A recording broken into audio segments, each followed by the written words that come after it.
Good evening, everyone, wherever you are, but a special good evening and welcome to the Flagstaff community. But welcome and thank you for joining us wherever you are this evening. This is really, I know we probably say it every broadcast, this Lived Black Experience Project broadcast. We always say this is the best one yet, but truly this evening, this is the most exciting one. We're very pleased to be here this evening because I shared with our special guest this evening, the Riles family, that this feels like the Academy Awards. We feel like we've done this great work, and now we are here this evening to receive a very special reward, give some very special recognition. This evening's broadcast is about Wilson Riles and the awesome work that he began here in Flagstaff and then moved away to California to do some more awesome work in the field of education. And so to open up, we have so many different things to share tonight, but let's start out with a very special surprise. Sister Kara, our facilitator, will you help us in unveiling this special surprise this evening? Absolutely. Well, it's my pleasure to share this with the Riles family in particular and the community of Flagstaff. As folks in Flagstaff will know, the City Council recently voted to change the name of Agassiz Street to W.C. Riles Street. And in honor of that, the City of Flagstaff has printed a commemorative street sign for the Riles family, which will be sent to them shortly. And we'd like to share that sign with you all this evening. So this is the first site wow. of W.C. Riles. Okay. That's beautiful. Beautiful, yes. Wow. Wonderful.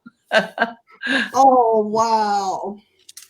So this is the reason Flagstaff, particularly Flagstaff family, community, why we are here. And I just want to give the space to our Ricardo Guthrie, Dr. Guthrie, who is a professor of ethnic studies. And Professor Guthrie, Dr. G, as I like to call him, would you please give us I guess the foundation? How did we end up with this W.C. Riles street sign? You're on mute. I'm now unmuted. Thank you so much, Sister Bernadine and the Riles family and Sister Kara for setting us up. Well, as you know, in Flagstaff, we have a very curious way of naming things. The Native Americans named the spiritual lands on which we share after sacred entities. So Doak Oslid by the Navajo has been renamed San Francisco. San Francisco's a nice guy, but Doak Oslid speaks to the Navajo culture and the Diné people who named this place thousands of years ago. Also in Flagstaff, we name a peak after noted scholar from Harvard named Louis Agassiz, Aggiz. So we name a peak after him, even though he never set foot in Flagstaff and has absolutely nothing to do with Flagstaff. We also named a street after him. And this is a noted Harvard professor who studied a scientific notion that the missing link between animals and human beings were Black people. that there was a chain of being between greater and lesser beings, and black folks were at the bottom right above apes. And he studied this. He measured people's skulls and their reaction time, and he had bodies in the zoology lab. This is a man that we honor through a peak and a street.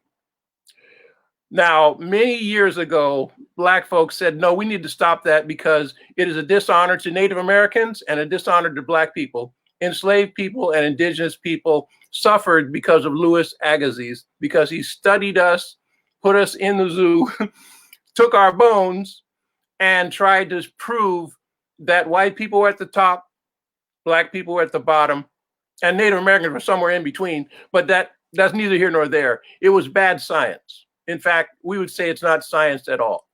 So, in recognition of that fact, many African Americans said, let's change the name of that street sign. Maybe 50 years ago they did this. And let's name it after someone or group of people who can honor being on sacred lands.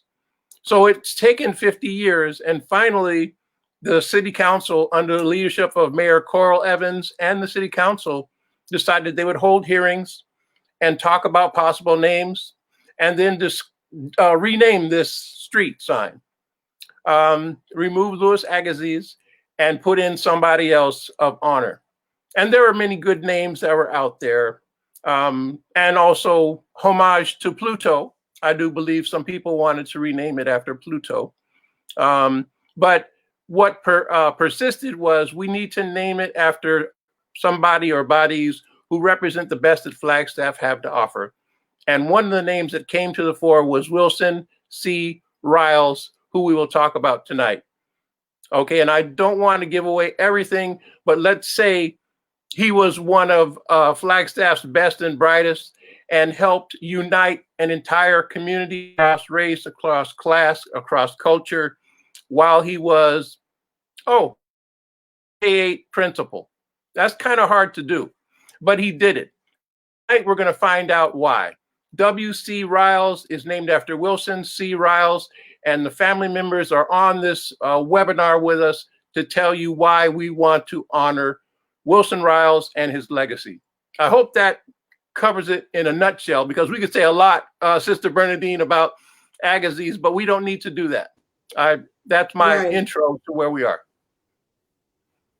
And that's a very good one. And so let's begin this evening's broadcast by sharing with our viewers a little bit about W.C. Riles.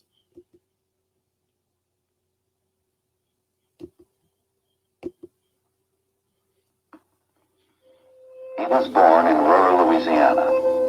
His father gave him his great stamina.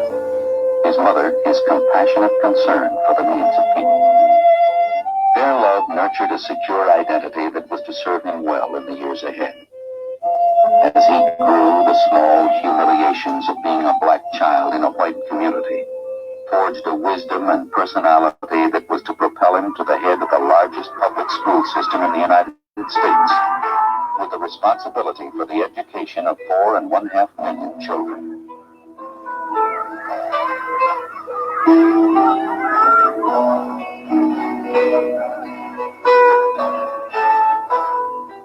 At 17, I had to choose between quick money and a dead-end job or more education.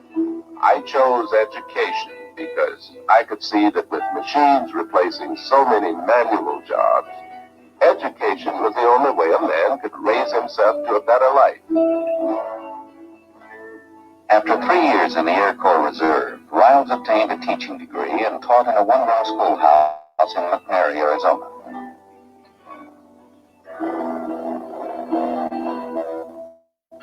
Following his drive for social change, Riles becomes a director of the Fellowship of Reconciliation.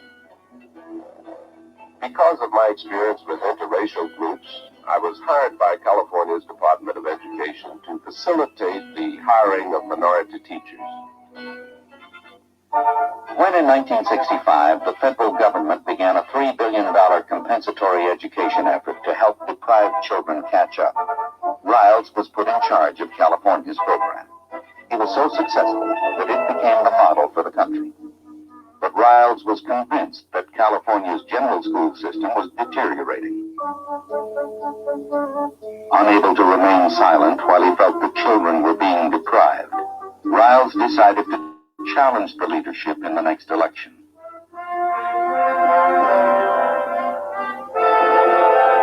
I had no money.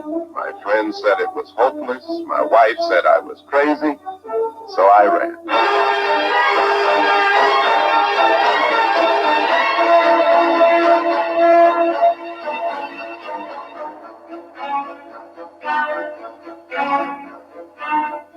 In a grueling schedule, Riles crisscrossed the state, determined to speak to anyone who would listen to him about the real needs of education. I knew the obstacles were enormous.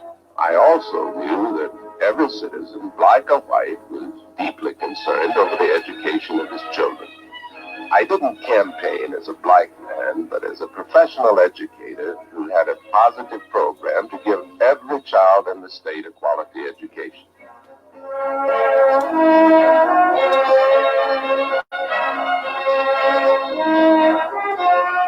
In the all-important primary, Riles and the other contenders managed to prevent the incumbent from obtaining the necessary majority of votes. Thus, a new election had to be run between the two top contenders, the incumbent and Riles.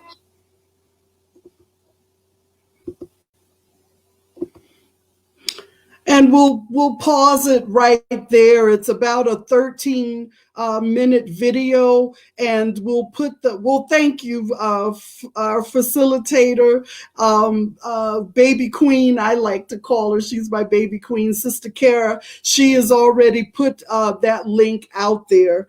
And so, with that being said, Miss Madam Facilitator, I'm going to turn it over to you. Thank you so much. We are so excited to have this phenomenal opportunity to learn from the legacy of this Flagstaff legend. We are going to open up this evening with a presentation on Wilson Riles, the early years. Where did he come from? Who were his people? How did he get to Flagstaff? And giving that presentation will be Mrs. Narvia Riles Bostick and Mr. Philip Riles. Narvia Riles is a graduate of the University of Mary.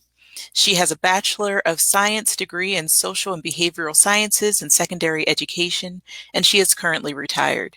She has been employed in police, juvenile justice, diversion programs, juvenile mental health, and juvenile and adult correctional systems. In addition, she has been employed by the Pennsylvania Department of Education and by a pre-eminent private boarding school for orphaned and disadvantaged children. Mr. Philip Riles has a Bachelor of the Arts degree in Cultural Anthropology from Stanford University in Stanford, California, and a Master of Arts degree in Urban Studies from Occidental College in Los Angeles, California. Currently retired, his work life ranged from construction to educational consultation. He served as the Associate Director and as the Director of Wilson Riles and Associates Incorporated, and served as Director of the Wilson Riles Education Foundation Incorporated, and as a member of Gemstone Educational Management, LLC. Welcome to you both. Thank you. Oh, Ms. Narvia, you are on mute.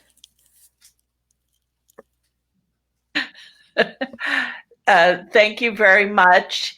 And thank you to the Flagstaff community, the City Council, and all of you who worked so hard to make this name change. We're very proud of our dad, and we welcome the opportunity tonight to share information about him.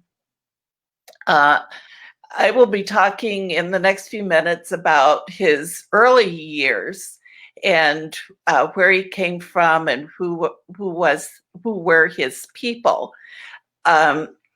His parents were both born in Georgia. His father is from Cairo, Georgia, and his mother was born in Brunswick, Georgia. His mother was born in 1888. And his father, from the records that I've found, gives a couple of different birth years, but it was in between 1873 and 1883 that his father was born. His parents met and married in Florida. His father's name was also Wilson Roy Riles. His mother's name was Susie Anna Jeffress Riles. They were married in 1906, and Susanna's parents and family were her father was a minister, and when they lived in Florida, her father also worked in turpentine and lumber camps, and so did Susanna's brothers, and so did Wilson Roy Riles. That was his life's work, turpentine and lumber camps. He moved, Wilson Roy Riles moved with his new wife to Alabama, Brewton, Alabama, and they lived there for a while before moving to Louisiana. And they were married. His parents were married for 11 years before my dad was born. And my dad was their only child. And so as the only child, he was very much loved, doted on, and he had a very close relationship with his mother. My dad was born in 1917, and in his bios, the bios of him say that he was born in Alexandria, Louisiana, but in actuality, he was born in a turpentine lumber camp. And at the time he was born, it was a transient camp. The name was Camp 10, but it was in Rapides Parish, and the headquarters for Rapides Parish was Alexandria. The county seat was Alexandria, and so the camp he was born in no longer is there. It's been gone for many years, and so my dad would list his birthplace as Alexandria, the county seat. My dad met Narvia Bryant when he was about a little over 3 years old. Narvia Barfield, she was not married at the time. She was about 16, 17 years old, and her family had moved to Camp 10. And she was a teenager who loved children and took my dad under her wing. And she asked Susanna, my dad's mother, if she could take my dad to school with her. And so the teacher said it was a one-room schoolhouse that Narvia attended. And the teacher told her, well, if you bring him, he will be your responsibility to take care of. And so she took him to school with her, and she would look after him at school. And what she did was they would work on slates, and she would write out the alphabet on the slates and the numbers, and that's how he learned. By the time he was 4 years old, he had learned his alphabet and the numbers, and it was very unusual at that time for children that young to be in the classroom. But it was something that my father really loved. He loved being with the other children in the classroom. And as a one-room schoolhouse, the older children kind of looked out after the younger kids. And when he met Narvia Barfield, I'm sorry, at that time living in the Riles household was Leon Bryant. He was a friend of Wilson Roy and Susanna from Georgia.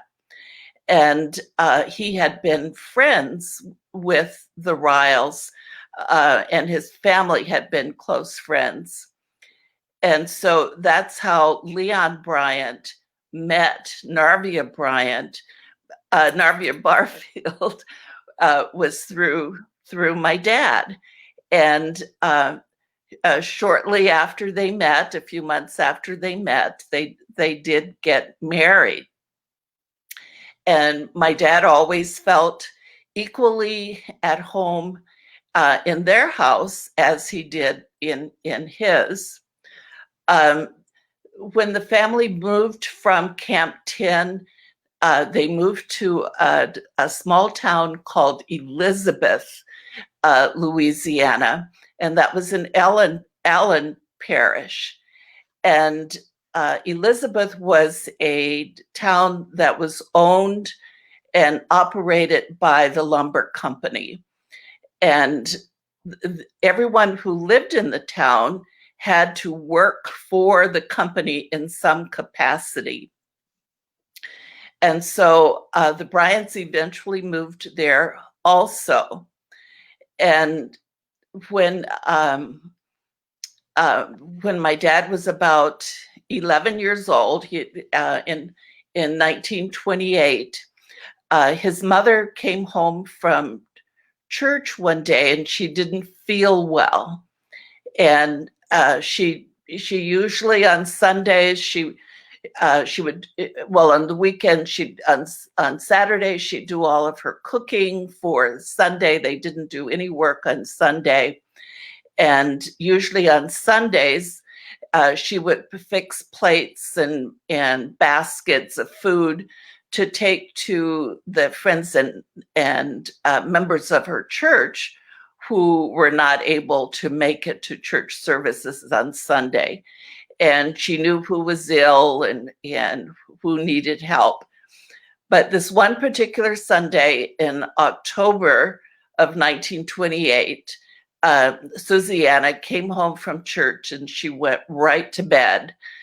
And she asked my dad if he would go over and have Narvia Bryant come to the house.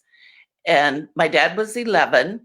And so he went over to the Bryant's house, and Mrs. Bryant was surprised to see him, asked him if he had eaten anything. He said no. So he sat and ate his dinner. And then he told Mrs. Bryant that his mother wanted to see him. And so she went over to the house, and Susanna was in bed. And she told Narvia Bryant that she knew she was going to die. And she asked if Narvia Bryant would help take care of my dad. And Narvia didn't really believe that Susanna was that sick, that she was going to die. But a few days later, she did pass away. And it was a shock. It was such a shock to my father that for a very long time, he was depressed. He was sad. He was in mourning, overcome with grief. It took him a long time to get over the death of his mother. And about the time that he did get over the death of his mother, 18 months later, his father died suddenly. And so my dad then lived with Leon and Narvia Bryant. And he lived with them for maybe a year. And and one of Wilson Roy's brothers, who had moved from Georgia to Louisiana, came and told the Bryants that he wanted my dad to live with him. He was in his 20s. He was a bachelor. He had a good job as working on a construction company. The Bryants were reluctant to let him leave, but they realized that that his uncle was his kin. His name was Stanford Calloway, and so my dad moved with Stanford to a city right outside of New Orleans, and Stanford really wanted my dad to go to work. By that time, my dad was about 14 years old. He was as big and tall as a grown man. And so Stanford thought that he should be working. And so he had my dad working for the same construction company that he worked for, doing road construction. And my dad had never done that kind of work. He did not like it. If you've ever lived in New Orleans or close to New Orleans in the summer, it is sweltering hot and humid. And so he was working one day. His job was to take the copper wires off cement bags and carry them over to the men that needed them. And he was just overcome with a heat stroke and passed out. And so he realized that he would never be able to make a living doing physical labor. And so he did attend junior high school while he was living with his uncle. But then his uncle was going to move to a different location, which did not have a high school that was certified that Black students could attend. And according to my dad, there were only 2 or 3 high schools in the whole state of Louisiana at that time that were certified that Black students could go to. And so he tried to convince his uncle that he wanted to continue high school. He wanted to get his education. His uncle didn't think it was that important. And so my dad ended up running away. He packed a little suitcase and left and hitchhiked from Kenner, which is near New Orleans, from Kenner back to Elizabeth, where the Bryants lived, and just showed up on their doorstep. In Elizabeth, my dad had a lot of praises for the teachers and the principal there, and he felt that that they did their very best and encouraged the kids to get as much education as they could. And the principal of the school had attended in Elizabeth had strongly encouraged all of the kids to go to college, and telling them that it would be difficult, it would be hard, but it's something that they could do. They needed to persevere. They needed to, work as hard as they could. And so my dad knew that he would not be able to make a living doing physical labor. And so he knew he had to get an education, and was encouraged by the Black community in Elizabeth. And the church that his parents had attended and had belonged to, they collected enough money to send him to New Orleans, where he would attend high school at McDonough 35 in New Orleans. And they found a person who had known his parents that my dad could live with. And so he went to New Orleans.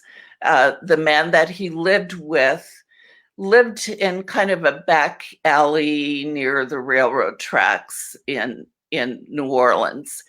My dad described the place as he was very thankful, very happy that he had a place that he could live.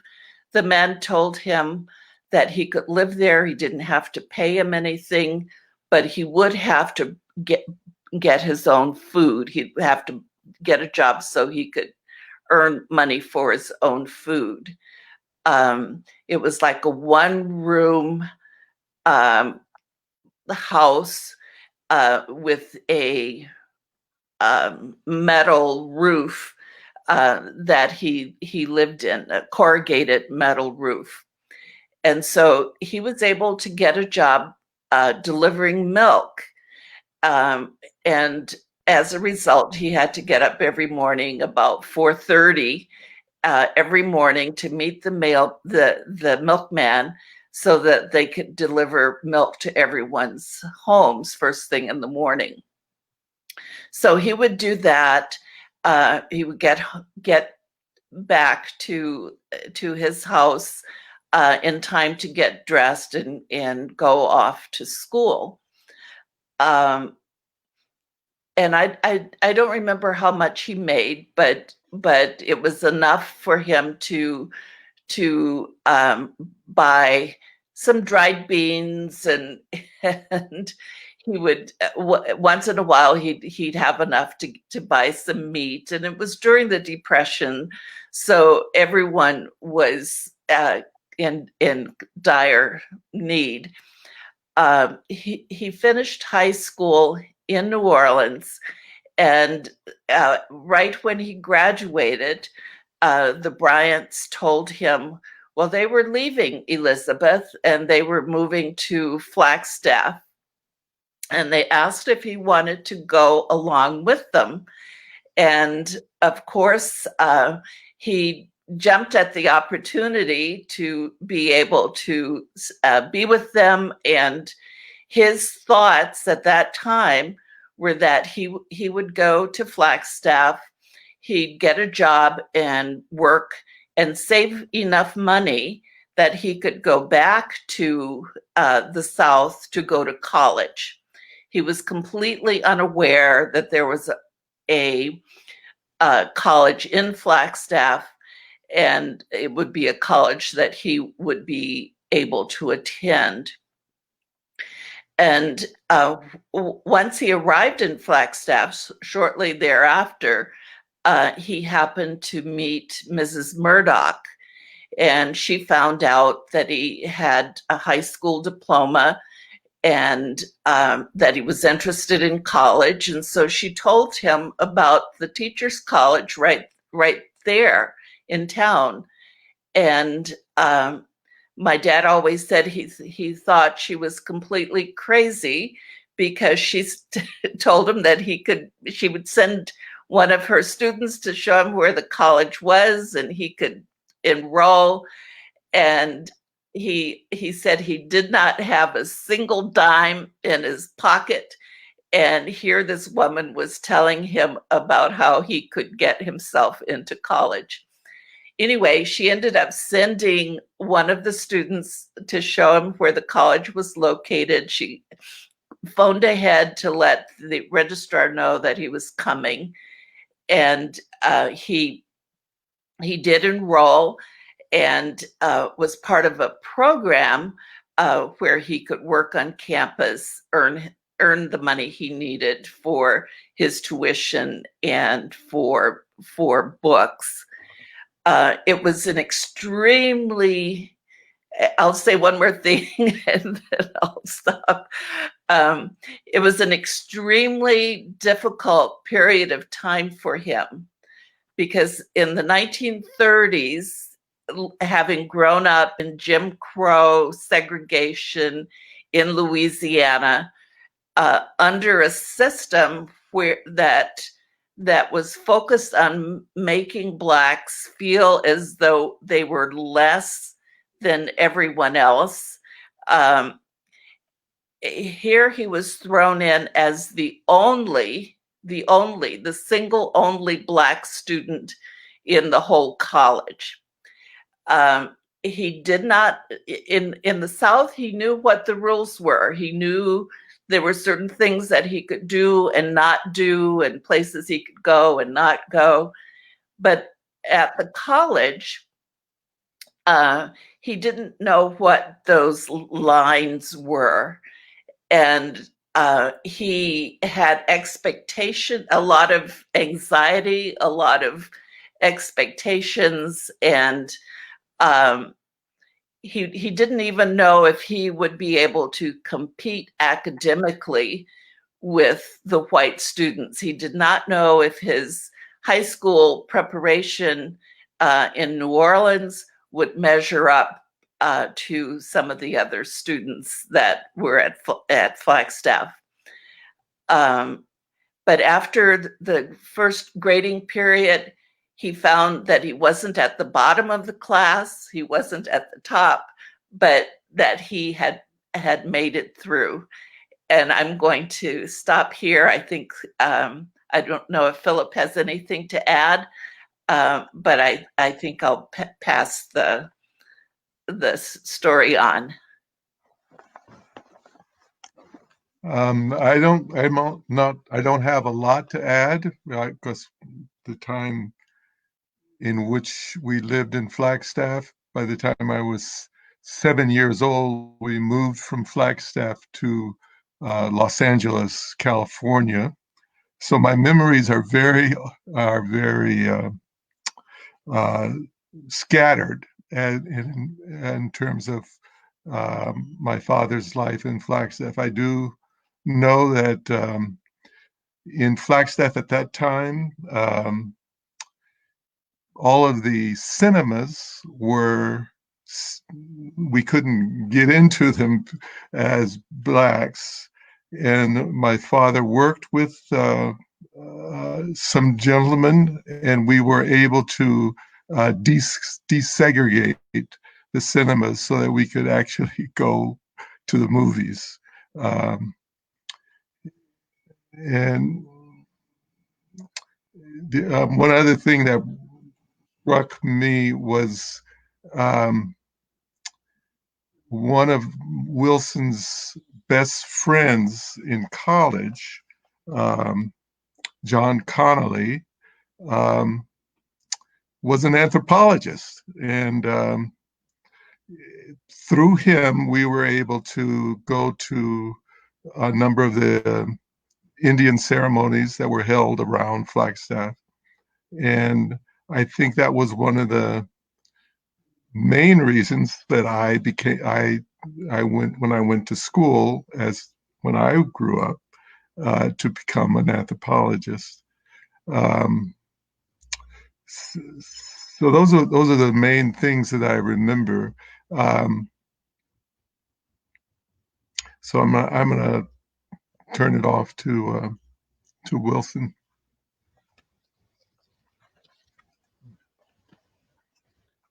I also remember that there was segregation in Flagstaff at the time, and the Native Americans lived on one side of the tracks, and the African Americans, everyone lived on the other side, and the library was on the other side, and our parents would walk us to the library. Education, they made sure that we understood how important education was also. So it was something that was very important in all of our lives. I don't know, are we ready to move now to the family moving to Los Angeles? In a moment, we are going to actually move to Dr. Guthrie, who's going to share on Principal Riles and the desegregation of the Dunbar School. And then we will come back to his legacy beyond Flagstaff as he moved to California. So thank you all so much for that amazing history. I could listen to that story just all night. And I know our audience is looking forward to hearing so much more. We're going to hear now from Dr. Guthrie, who's going to speak on Principal Riles and the desegregation of the Dunbar Elementary School. Dr. Guthrie is an associate professor of ethnic studies at Northern Arizona University. He examines political narratives of the Black press and writes about cinema as cultural political artifacts. He was lead artist for the historic Southside mural at the Murdoch Community Center in 2011, and most recently edited a book on Malcolm X, focused on young adult readers, written by Ebony Joy Wilkins for Capstone Press. Welcome, Dr. Guthrie. Thank you, Kara, and thank you, Narvia and Wilson and Philip. I'm like Kara. I just want to hear what you have to say. So forgive me for doing the backtrack. Well, I'll do like an overview of what I know from my perspective. But this will be turned back over to you very shortly. Give me about 10 minutes here. I have like a 30-second summary. I have a sheet, what every student should know about Wilson Riles. I have flashcards. I have lesson plans. So those of you who are listening and you want to share this, and you don't have to wait for Black History to do it, we'd be happy to make that available to you. Because we use Wilson Riles as a template for how to live a fulfilled life and to honor your Black history and your heritage.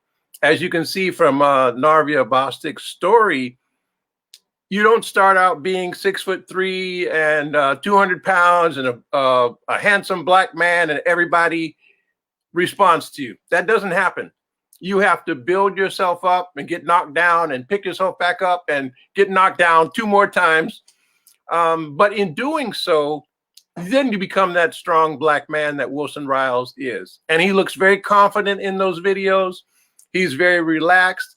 And let's talk about why that happened. One of the quotes that I have pulled aside on Wilson Riles is quote from 1969 when he was running, I believe, for office, or maybe the year before. Only if we have teachers who are understanding, who sense the professional challenge of working in poverty areas, and most of all, who care, will we succeed in our goal of providing the disadvantaged child the same benefits of education as middle-class children now receive. And that's October 17th, 1969, when he had already been working for the Department of Education, and we'll talk about how that happened.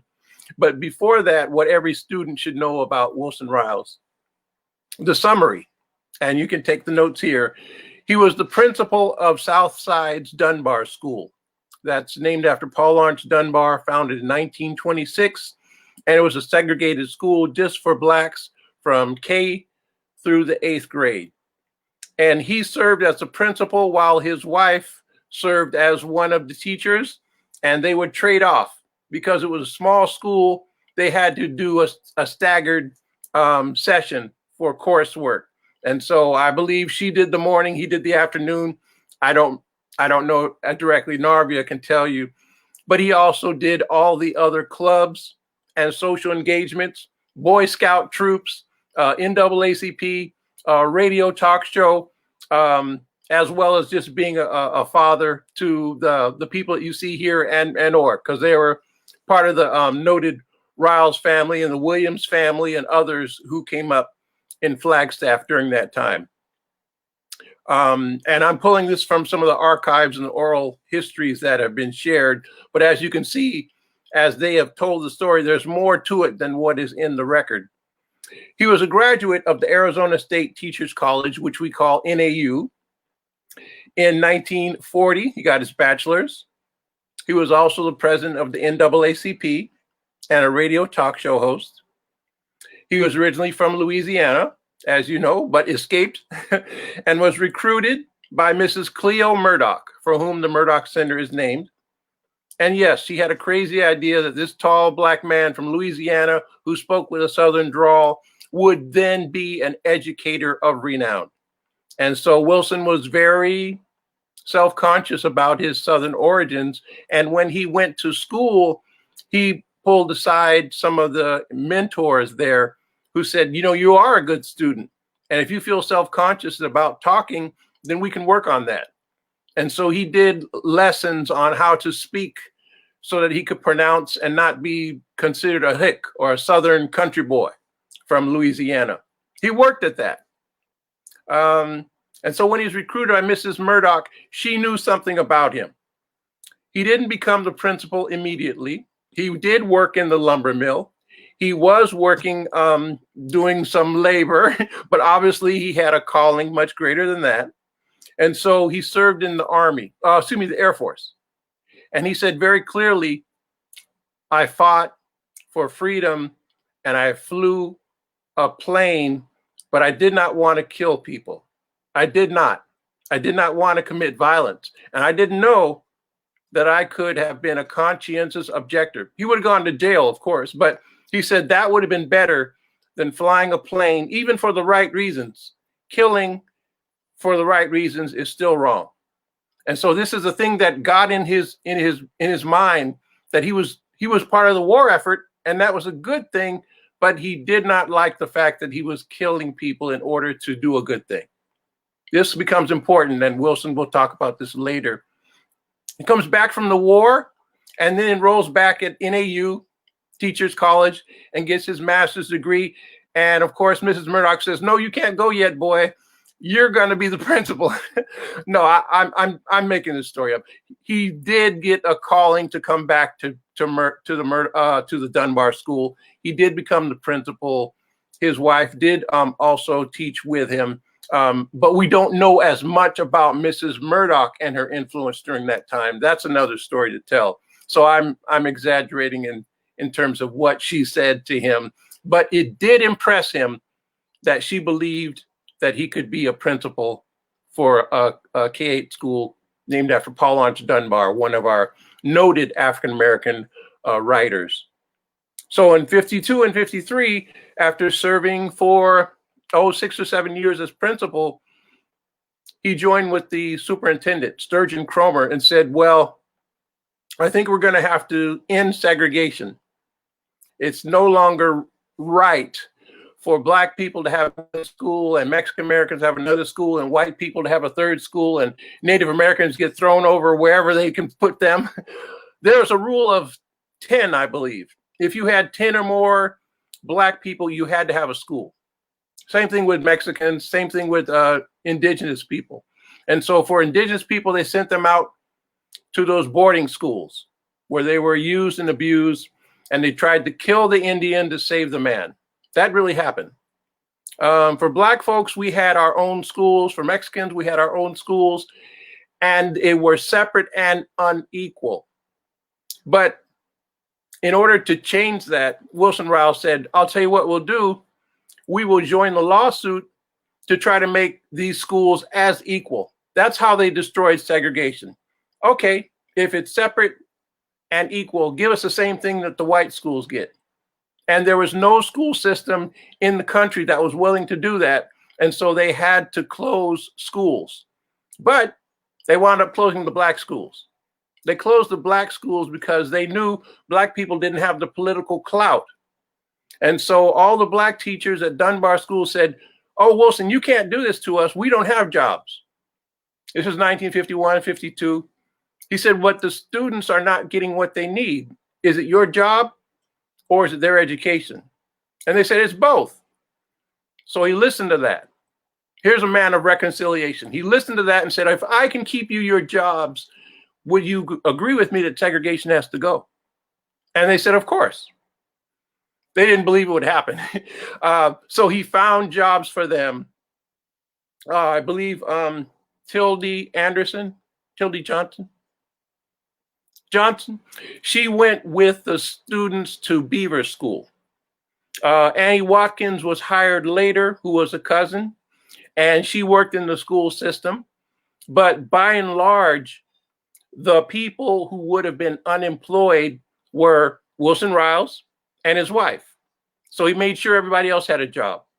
And so they'd agreed to do this in 52 or 53, but gave another year for the school to transition.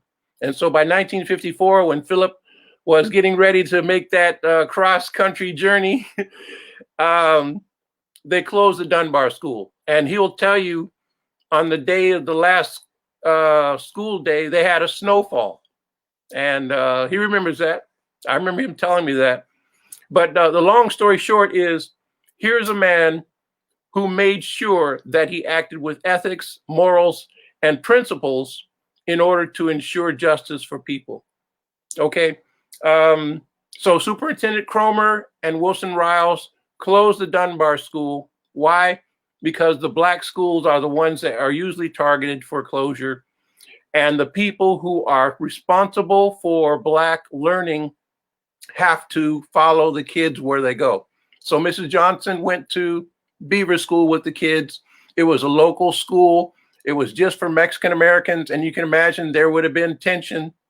And so all the teachers were committed to making sure the kids were taken care of. 1954, 1955. There are other people who lived through that period who can tell you better. But what I'm telling you is what they told me. They turned segregation into congregation. They changed a negative into a positive. They said, we'll still teach Black culture, history, and excellence in our little school, whether it's Dunbar, South Beaver, or Emerson, or wherever. And the curious thing is, after the kids finished 8th grade, they went on to integrated schools anyway. 9th grade, 10th grade, 11th grade. So it made no sense to have just a Black school or just a Mexican school if you were going to be integrated anyway. So when Wilson Riles gets ready to go to California, he joins the Fellowship of Reconciliation, which is a Quaker organization, a nonviolent as a way of life. And I won't say any more about that, but the Fellowship of Reconciliation becomes this foundation for how he's going to shape his life in the post-segregation era. I mean, these are all shifting moments in the sand that Wilson Jr. and Philip and Narvia had to live through. They can't really say that it was one night there was segregation, another night was desegregation, everything was fine. It was a long struggle for all of y'all. And my hat goes off to you. I just wanted to say that little piece about why we think Wilson Riles was significant and why we hold up this idea, not necessarily of just integrating, right? But in terms of taking advantage of what has been given to you. With that small Dunbar school, they were turning out some pretty good graduates who knew what they were about. And then learning from that experience, which people would say would be impoverished and, lesser than and disadvantaged. He didn't accept those as terms that would stop you from being excellent. He just said, those are conditions that you work under, but if you have someone who cares about you and is committed, maybe we can work with that. And so I'll get off the stage at this point. Those are the themes that I wanted to mention and set the stage for the next phase in his life, if you will. Thank you. Thank you so much, Dr. Guthrie. We're going to move right into our next section, which is a discussion of the legacy of Wilson Riles. And this segment will cover his time in California and beyond. Giving this presentation will be Mr. Wilson Riles, Jr. Wilson Riles Jr. graduated from Stanford University with a Bachelor of Arts in Psychology and served 2 years in the Peace Corps in West Africa and Sierra Leone. He taught math in the Oakland Public Schools, served 13 years on the Oakland City Council, and 10 years as the Western Regional Director of the American Friends Service Committee. He is retired on an urban farm in Oakland. Welcome. You're on mute.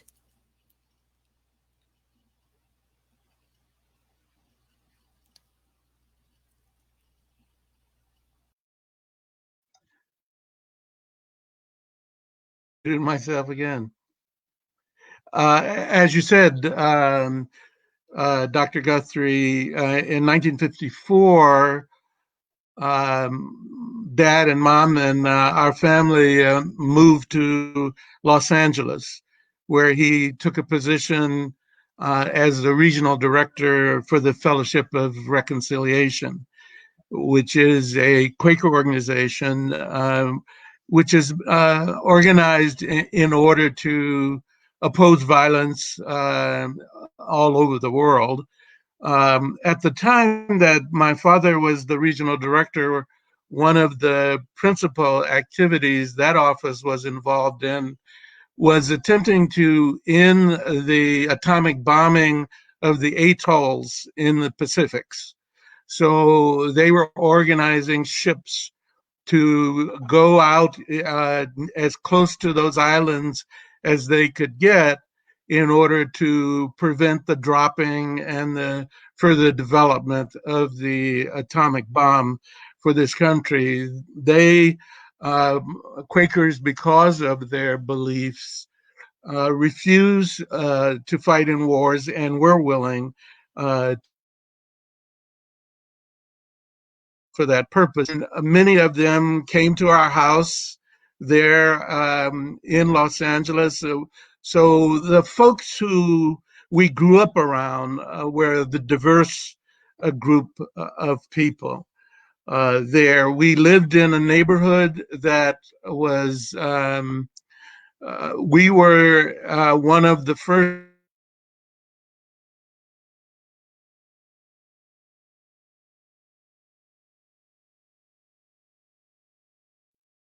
We're still on. And so we attended the Long Elementary School for a couple of years, and then the junior high school in that neighborhood. And we were the one of some African Americans that was there. That was in 1958. Our dad, Wilson Sr., applied for a job with the Department of Education in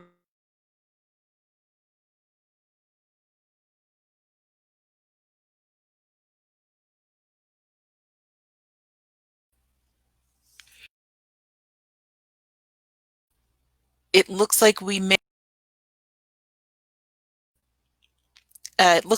have temporarily lost the others. I don't know if Narvi, if you want to continue, if you know where they were going with that, and while we try and get them back. Yes, I will. I wanted to back up a little bit and comment on what Dr. G had to say. When in 1952, I believe it was, Robert Phillips, who was my mother's brother / cousin, and he lived in Phoenix, and they brought a lawsuit. He and another kid brought a lawsuit against Phoenix Union High School. Robert Phillips wanted to become a dentist, and he needed a high school course that was not offered at the Black school that he attended in Phoenix. And so my dad had kind of a backway knowledge of knowing that there was this lawsuit that had gone to, I guess, the Arizona Supreme Court. And he knew that coming down the pike was going to be a decision that would desegregate all of the schools in Arizona. And so that was probably the main impetus behind him working with Cromer to begin the desegregation process in Flagstaff, to prepare the students and also the parents.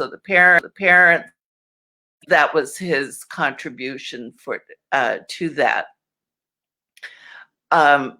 When we moved to to Los Angeles, the Fellowship of Reconciliation was a completely different kind of occupation for my dad. He traveled a lot. He had to give a lot of speeches. He was often away from home.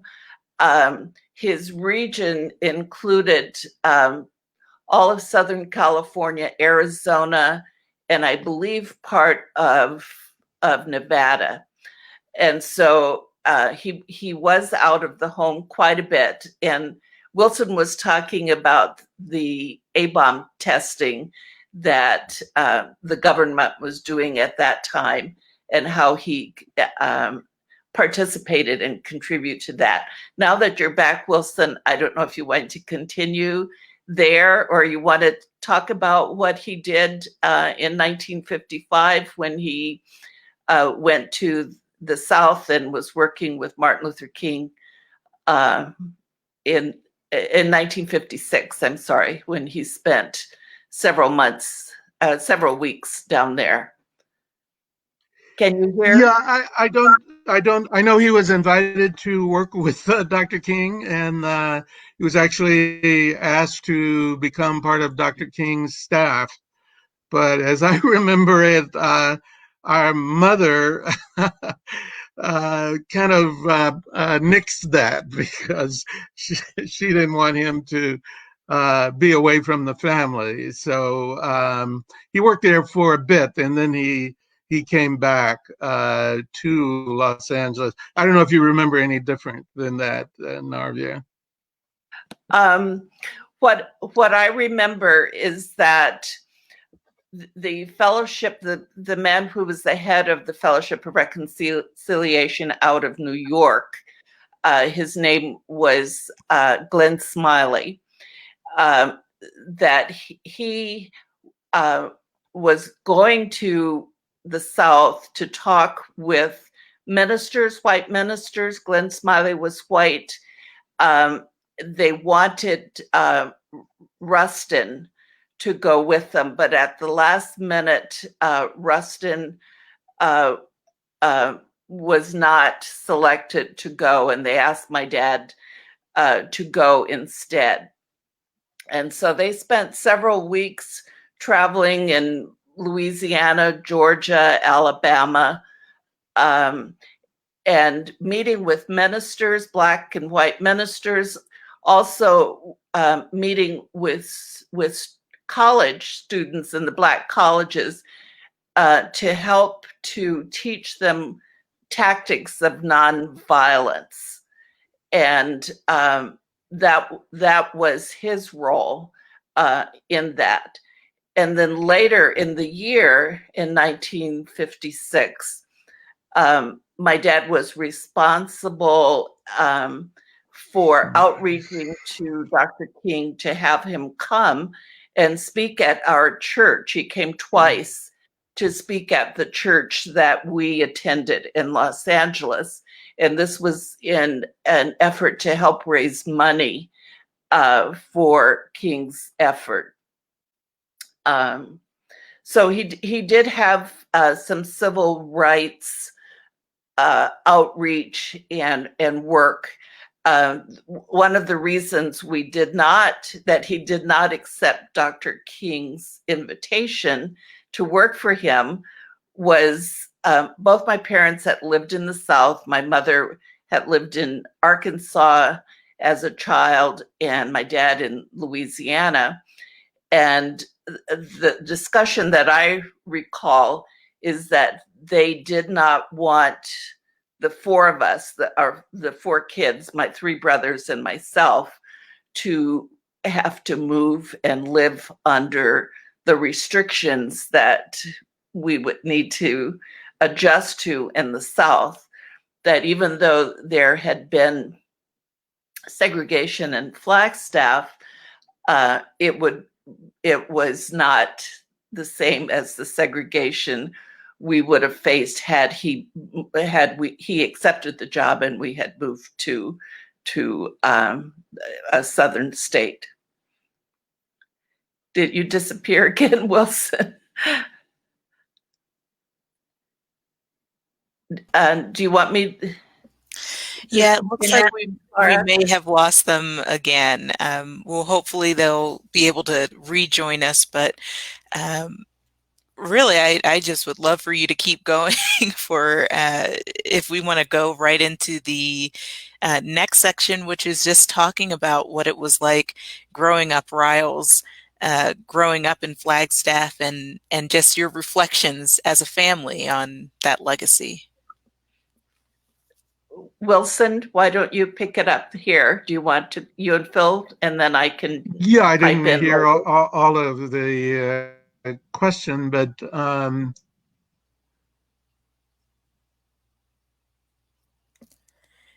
yeah, so we're moving into the next section on growing up Riles, growing up Flagstaff, and your family reflections.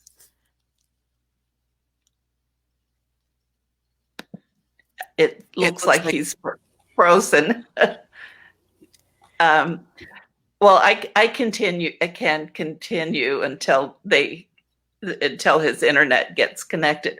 It was a very stark change from living in Flagstaff and moving to the city of Los Angeles. In Flagstaff at that time in the 1950s, as kids, we had a lot of freedom, freedom. And I say that in the sense that we could go outside and we could roam, and there was the forest behind the home that, the Bryants lived right next door to your mayor's house, the Coral. On the others, and there was a river, the Flagstaff River. I guess that is no longer a river. It's it dried up. But anyway, right on the other side of the river there was a thick forest. It was just thick. We could go out in the forest and play. We could, follow the river along, as far as we could. We could be out all day.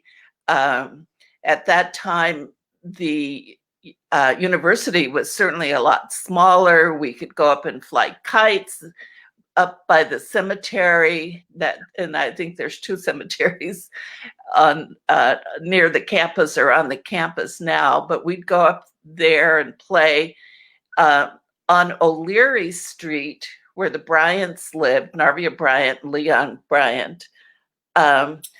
We knew all of the Black families. They knew who we were. It was sort of like, you didn't do anything because you knew that somehow someone would have eyes on what you were doing. And it was really a sense of freedom compared to when we moved to Los Angeles, when we pretty much had to stay in our own yards to play. And when we first moved into our house, it also served as the office for the Fellowship of Reconciliation. So in the room, the patio room, there were desks, and people would come over for meetings. They'd often use our dining room table for their meetings, and we'd have to be quiet and go outside. So it was quite a contrast. Now, living in Flagstaff, for me, I spent a lot of time at the Bryant's house, and almost every Sunday, I would spend all day with Mrs. Bryant. And both she and her husband, Leon, were very religious and churchgoers. They went to different churches. One went to AME Church and one went to the Baptist Church. but I would spend the day with Mrs. Bryant.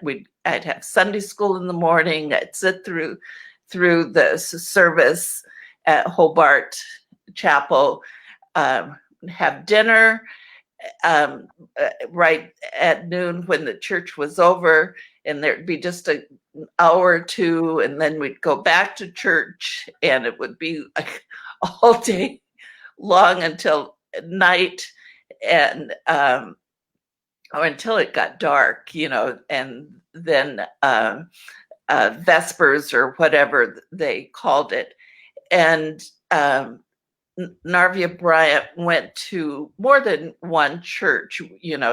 Sometimes she'd go to the Baptist church, sometimes she'd go to the Holiness Church. And if any of the churches had church suppers or dinners or special programs, so Sunday was spent just for church. And she did not cook on Sunday. She did all of her cooking and preparation on Saturday. And Sundays were very church oriented. Wilson and Phil, I don't want to, you guys want to pitch in?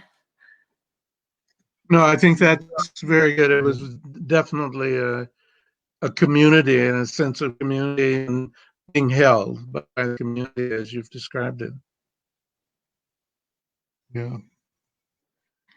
I might describe my experience the last day that we lived in Flagstaff, just the day that we packed the car and got in the car. I was like 7, and I remember it was a very bright sun.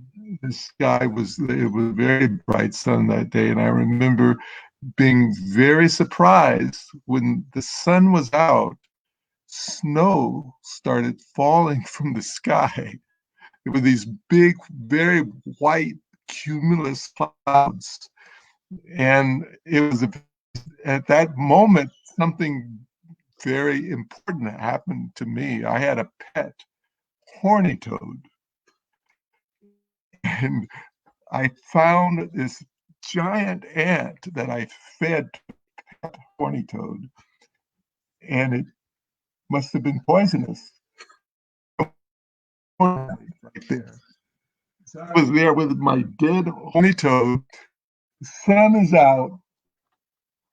Snow is falling from the sky.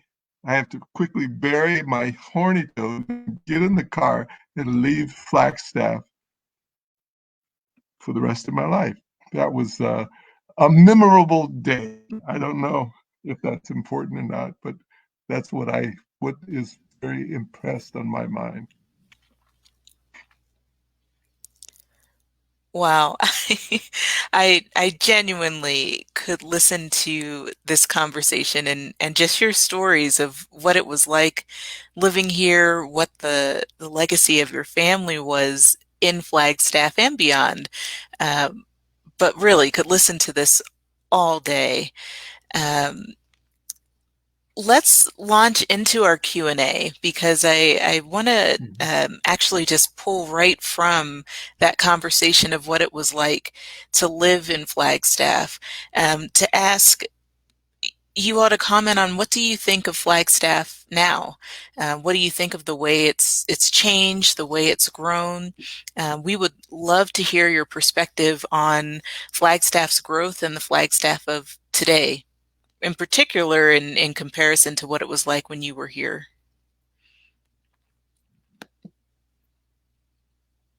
Well, of course, Flagstaff was smaller, and it's grown quite a bit. So it's in many ways a very different place. Right across the creek from where we lived, there actually was a lumber mill, and I don't know if Narvia spoke to this. So there was sawdust just always on that hill, and we would go over there and climb up the sawdust and right into the course, that's no longer possible, anymore. So it's a lot less of a rural community now than it was then. And, gotten back enough. Every time we go back, it feels like home, but it has changed because of that growth. And you can see the impacts in terms of the culture that's there. It's more of a suburban culture than a kind of a rural culture that we grew up in. But it's still a very beautiful place and a very attractive place. The impact of the number of students at NAU makes it not something that we experienced when we were there. It was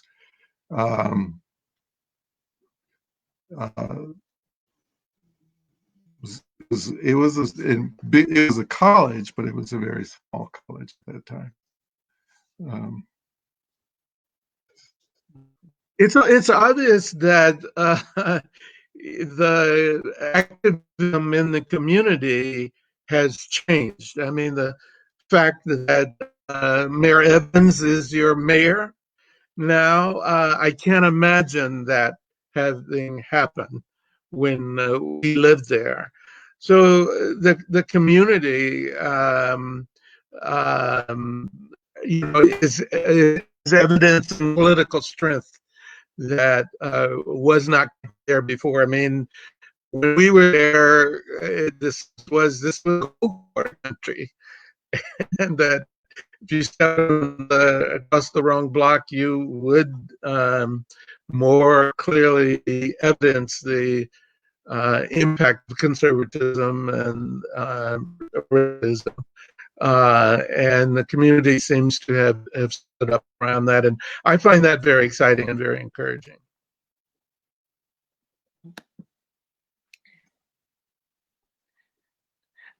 What I was going to add is when my daughter lived in Flagstaff, she was there for 5 years.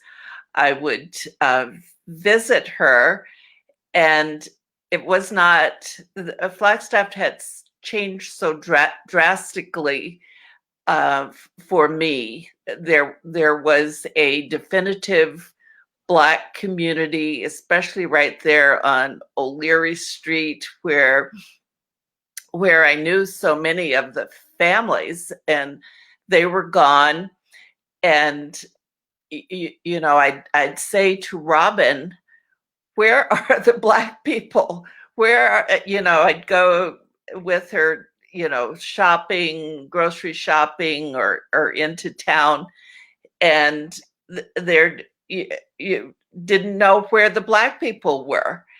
And that was kind of where did the Black community, where do the people live? And I think that happens when you integrate and people are able to live outside, over on the other side of the tracks. Also, when we lived in Flagstaff, our dad was the only Black man in town with a college degree.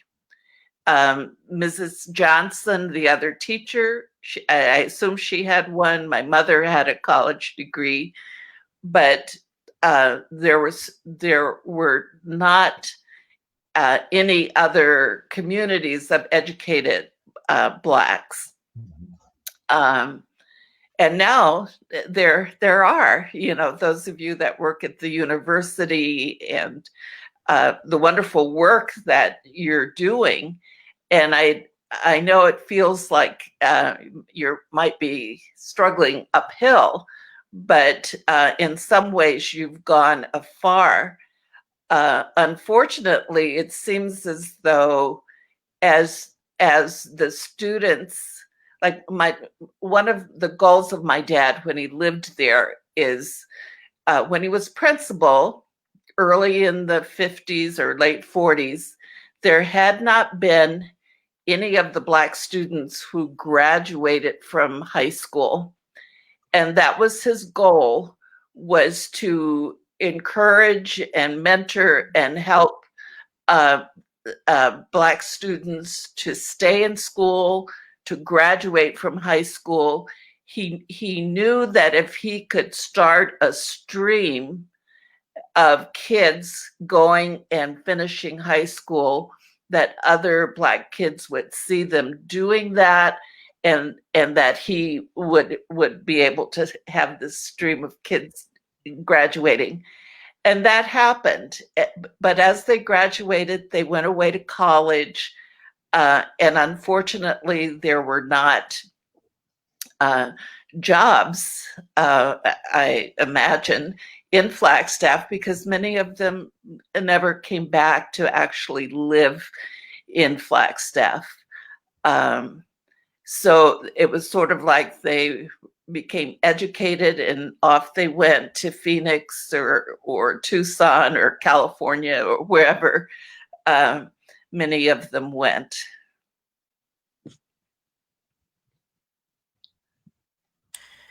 We have a question from the audience on what lessons can we take from Wilson Riles today from his work.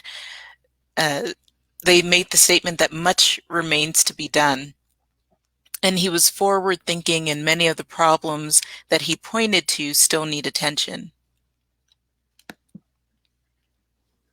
Well, I think clearly our father was very community directed. He used his life in order to help lift up the whole community. He dedicated his intelligence and his energy in order to making a difference for everyone. As part of this, he leaves as an educator and a state superintendent, and that the changes that he made in the Department of Education were meant to benefit all of the children and to bring equitable opportunities for all of the children to learn and even participate. And he didn't do it in a for his own self-aggrandizement or to build up himself. He recognized that the difference had to be understood and had to be participated in by the whole child and the family and the community as a whole. And it was the kind of mechanisms and administrations that would help to bring that about and help everyone to understand the changes that would be needed in order to make a difference. Comes to my mind is that and Wilson passed away in 1999, and even today, almost every year, I will run into a stranger who remembers him and thinks of his service as a politician in extremely positive terms. I think that's amazing, because who remembers a superintendent of public instruction but the do? And I think there was something about him, and it was hard to put your finger on it. But all these people I ran into, they're not liberals, they're not minorities. Many are very conservative people, Republicans. So it's a way in which he was able to do his work and touch any and everybody. And I don't know how he did it. I remember being in some meetings with him, and one thing that he would do is a meeting would be going on, the people would start getting frustrated with each other and coming into loggerheads. And in the middle of the meeting, he would start telling some story about something that happened a long time ago. But there was something about the way he told stories, the whole dynamic of the meeting. And then all of a sudden, some movement toward some solution. And that was a gift that I think that we need to bring back. And, someone wrote a paper about how there's a certain method of leadership where it's not adversarial. And I think that's what he was able to accomplish. And that's one of the reasons why Republicans, Democrats, whatever, still remember a very positive light. I'd like to add to that too. I think his even in Flagstaff, he was working with Quakers in some of the changes that he was trying to make in Flagstaff and desegregating some of the public spaces. And he absorbed a lot of the Quaker philosophy of when you talk with someone, you talk to, and the Quakers believe that God resides within each of us. And when he would talk to people, whether it was in a group, as a group or as an individual, he was talking to the goodness within them. And that seemed to be something that came natural to him, that he was able to do, and because of his training with the Fellowship of Reconciliation, and I say training, and all of the speeches and all of the travel and the meetings and everything he gave, it was sort of like a natural step when he went to the Department of Education. Now, when he started there at the Department of Education, he was the only and the first Black in the whole building of the State Department of Education. He wasn't intimidated, and I think I'm getting away from your question, is not to be intimidated by the problems, and to look to reconcile with those problems rather than, trying to force or make something fit that's not going to come together. I don't know if that answers that person's question or not, Cara. Absolutely. I think you guys absolutely have touched on it. We're getting so many questions, and it's clear that, folks are very curious about your family and about your father, and just that the legacy of what he represented in Flagstaff and beyond, and so much more. One question, Dr. Guthrie, did you? Unmute, 30 seconds. I just had to say that because I grew up in California, in San Diego. And during that time, Black kids were given IQ tests so they could identify those students who weren't going to get their full education. They put them in special needs classes and basically throw them away.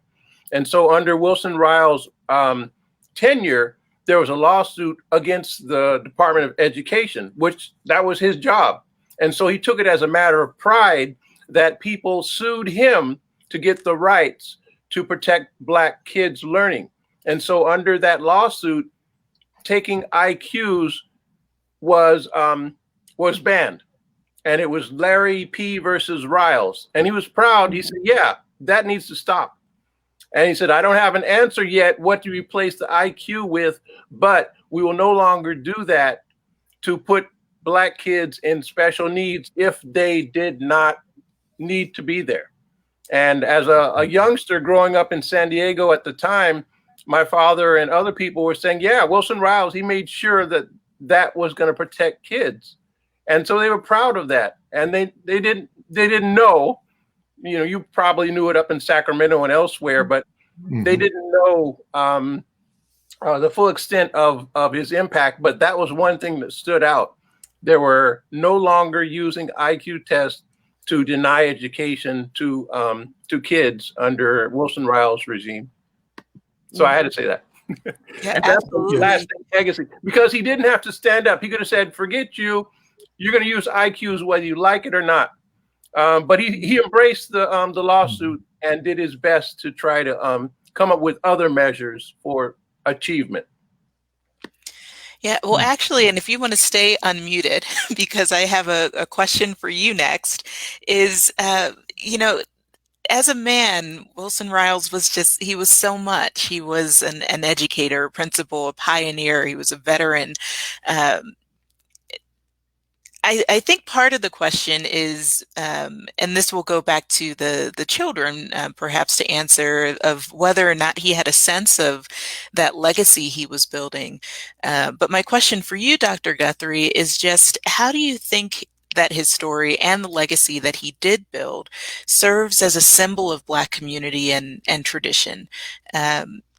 You know, I think of so many of the stories within Black families and the Black cultural tradition of the importance of education and how it was emphasized through our families. And he was certainly someone who took that beyond just his own family and pushed it out into broader community. So I think it's important to talk about how we carry that legacy, how we see that legacy alive in Flagstaff and beyond. But I'd love just your thoughts on that. Okay. How does a person like Wilson Riles emulate community building, or Black community building in particular? Mm-hmm. I think it's important to say it that way, because you have to be who you are. And we want to generalize and say it is the community, but there's specific things in Black culture that we have to own. And one of those things was, just as Philip was saying, was telling stories and witnessing for other people. Whether we like it or not, sometimes if you're the Black person in the room, you have to tell the story that make other people comfortable. I mean, I hate to say it that way, but that's what we do very well, because that's what we've been taught. Boy, before you pick up a stone and throw something at somebody else, check yourself. And so no adversary situation, as Philip has said, is a key quote for not only Wilson Riles, but the Black community, which is, if you fought every battle every single time someone called you the N-word, you wouldn't live very long. So you have to figure out how to change the joke and slip the yoke, right? You have to find out another way to make somebody think a little bit differently than if they're going to be violent towards you. And that is a principle of nonviolence. And that's a principle from African traditions, which is, I may not agree with you, but I'm going to talk to you until you stop listening.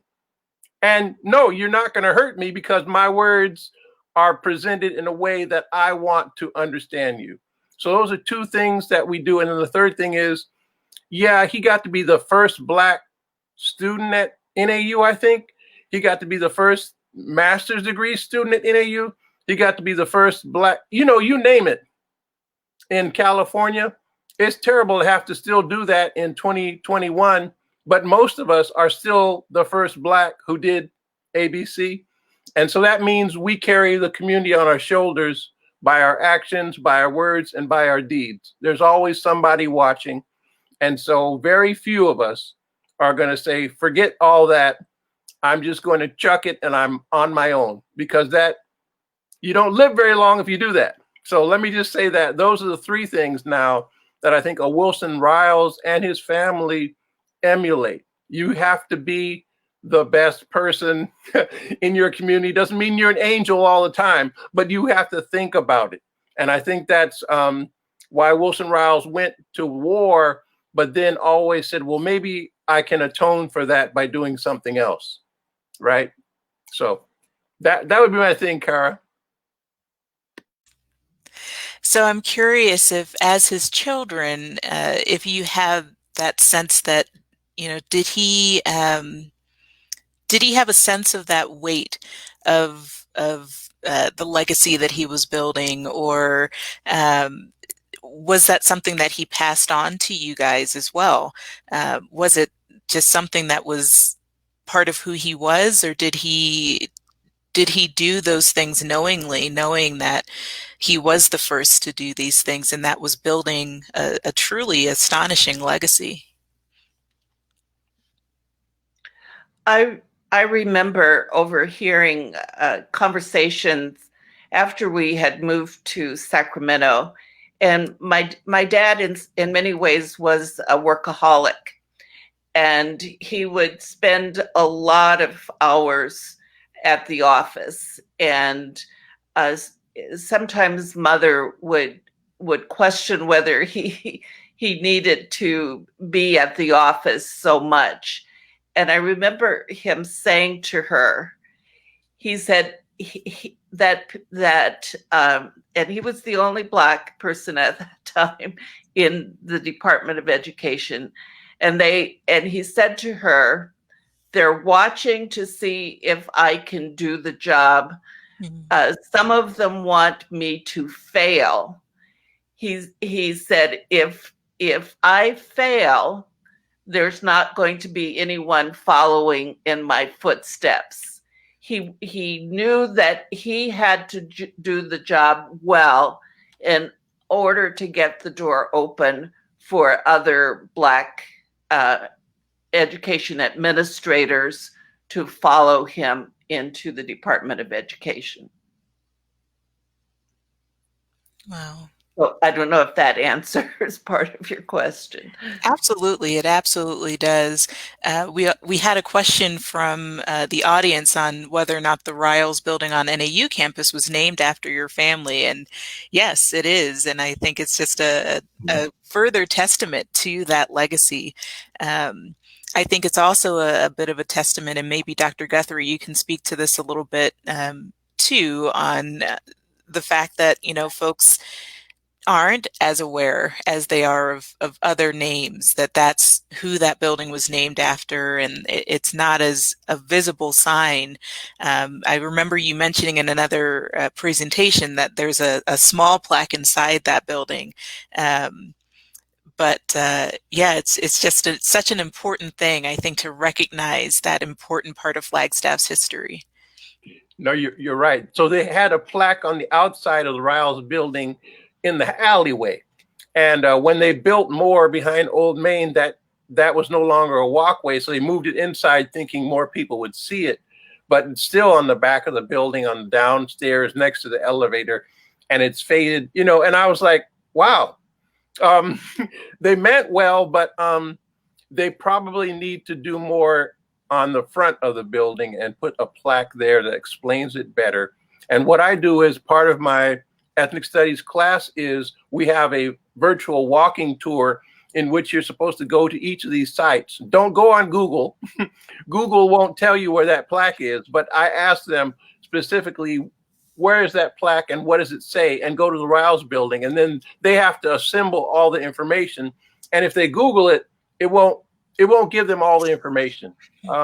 But we do that as part of the knowledge sharing, just as Narvia and Wilson and Philip are sharing their knowledge.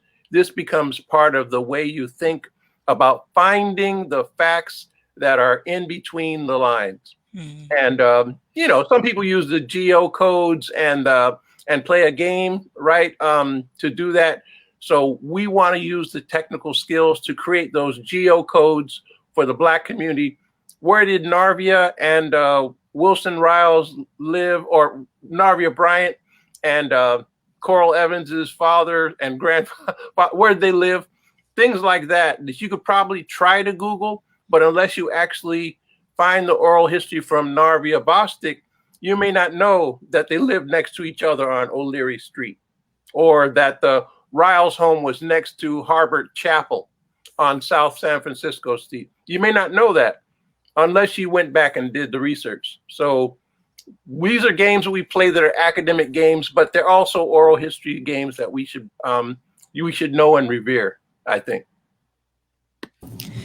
I want to continue our conversation, but before we go to any more questions, I really want to go to Ms. Bernadine because I think we have a little bit of a special presentation here as well.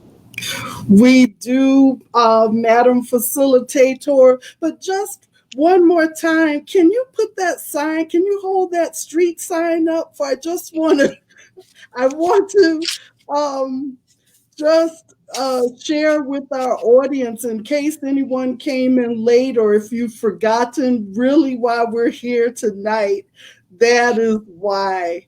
And so with that being shown to our audience, I want to bring in someone very special.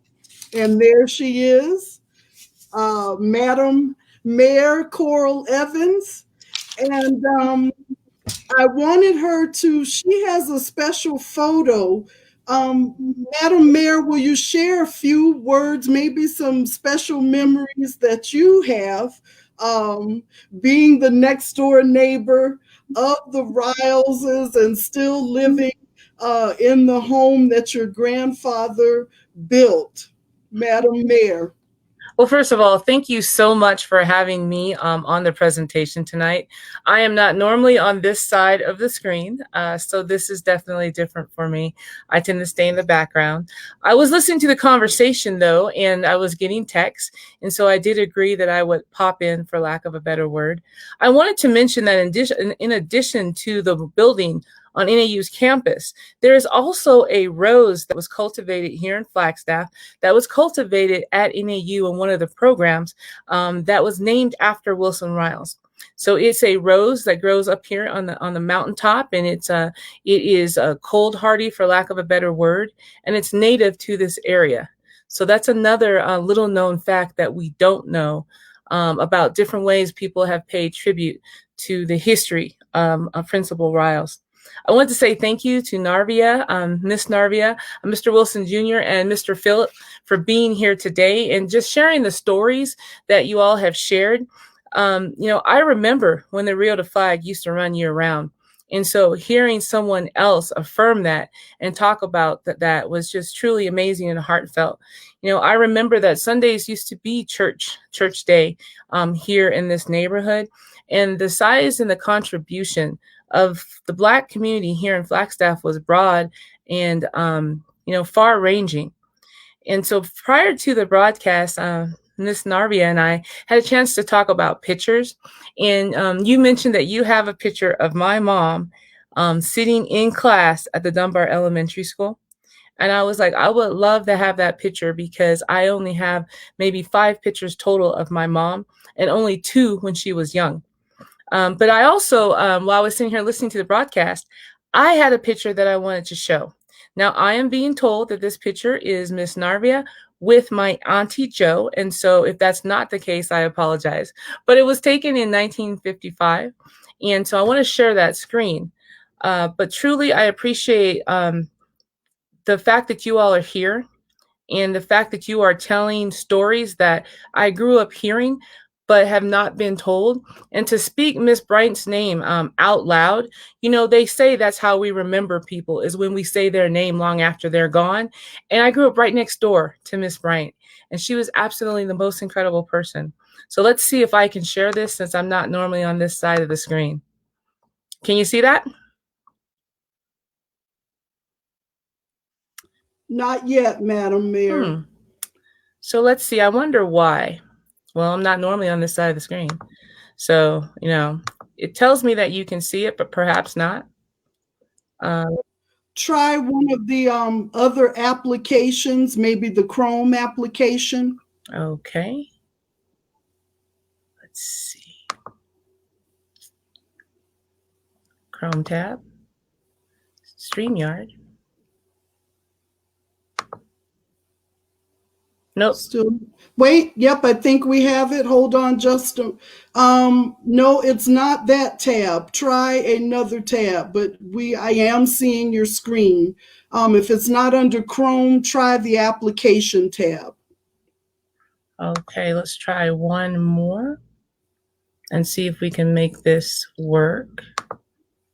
Because it is a beautiful picture. And again, totally like, you know, out of the blue, hey, can you pop on type of a thing? And so we'll see. If not, I will post it definitely for everyone. It says that StreamYard is sharing a video. I'm going to try to. I think I emailed it to you. Yeah, I couldn't access it. I'm trying to hold it to the screen. Probably not doing a good job at it, but we'll make sure. You can't see it, but it is a beautiful picture. Will we be able to share it, Madam Mayor, maybe on the Murdoch web? Yeah, I'll post it on the Murdoch. Yeah. So, you know, here is the picture, and I don't think you guys can see it, right? No, you really can't. But there's a picture. This is Narvia. It is my Auntie Jo, and it is in the side yard of the house that I currently live in. So Miss Bryant lived on the other side of the fence. You know, this was back before there were cars. My grandparents never had a car.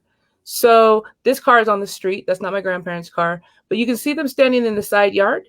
And it was taken in 1955. And Aunt Jo has always been very clear that that is her and her friend, Narvia. So that's the picture that I was going to send over to you via what do you call it? I guess Facebook nowadays.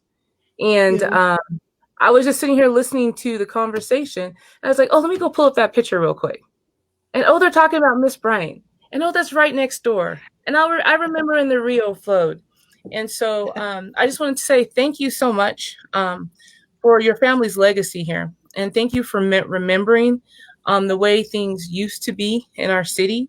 And thank you for making sure that we continue to remind people about the legacy of African Americans here in this city, about what we have accomplished, and about the lived Black experience of Black people in Flagstaff and beyond. Yeah. So thank you for allowing me to drop in. Miss Bernadine, before we let her go, I did just have the picture on a slide. I don't know if you can see. I'm sharing my screen right now. Oh, good. Okay, hold on. And there it is. Thank you. Can you put it in presentation mode? Uh-oh. Is that showing the full thing? No, it's not. You only get a half of it. Maybe you can increase it a little bit, increase the size of it. There we go. There it is. Now can you put it in presentation mode? Let's see. There. Yes. It looks like Helen. Isn't that Helen? Okay, so Auntie Helen. Yes, you're Helen and I. Helen and I were best friends. So there we have it. Auntie Helen and you in 1955. I mean, the top of the photo is pretty clear about that. But the house that you can see on the side is the house that I currently live in right now. The house that my grandfather built, and that's like the side yard. And as I heard you all talking, I was like, where is this picture? I had to go grab this picture because Auntie Jo talks about this picture. But it was Auntie Helen that's in the picture. Yes, yes. Very nice. Very nice. Can you send it? I will definitely send it to you. All right. I'm going to give you an electronic copy tonight. All right. Wow. Wonderful. We've gone way over time. I don't know if it's okay. It's been very well worth it. Madam Facilitator, Baby Queen, do you have any closing words before we have the closing? You know, I think I would love to invite the family to offer some closing words for us in just perhaps a form of an answer to the question of what you hope that the Flagstaff community carries forward as the Riles legacy.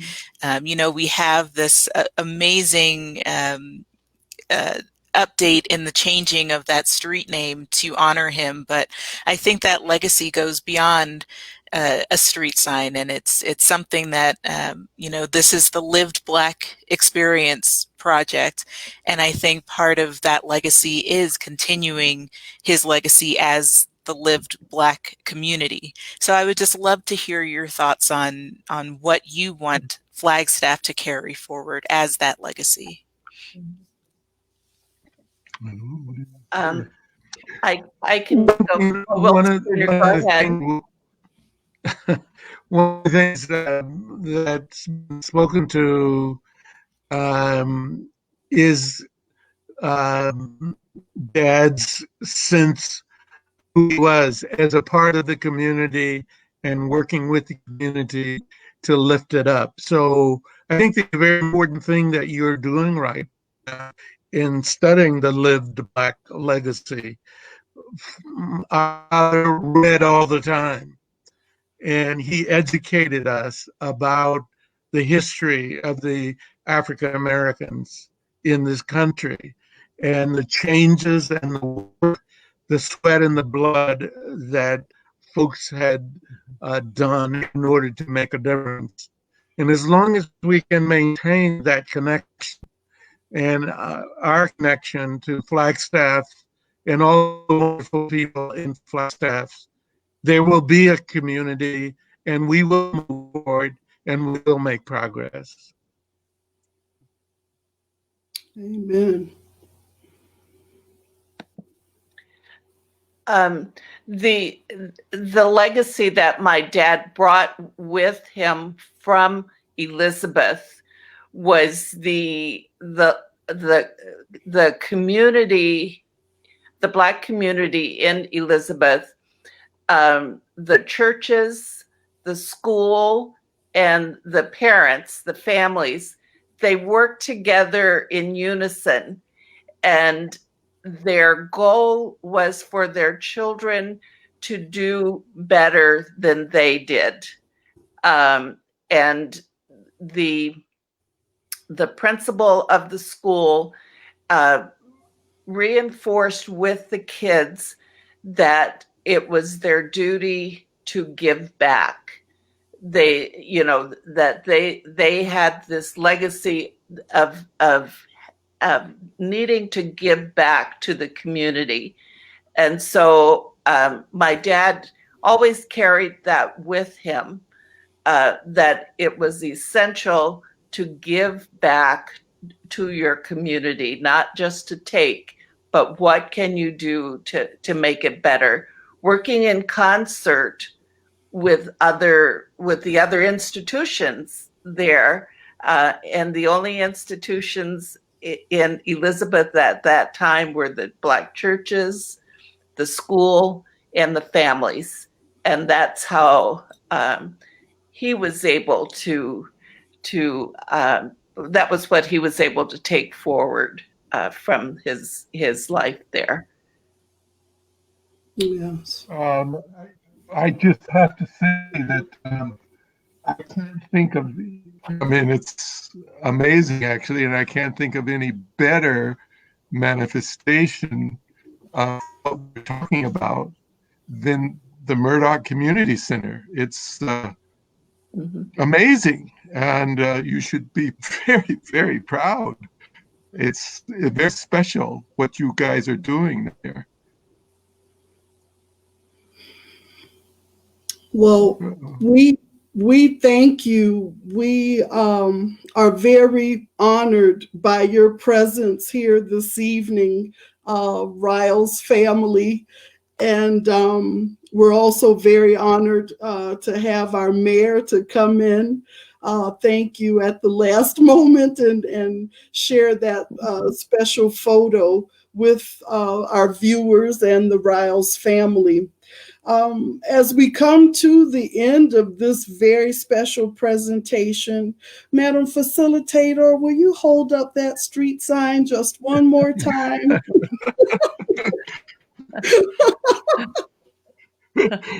Wow. Wow. This has indeed been a very exciting evening. We've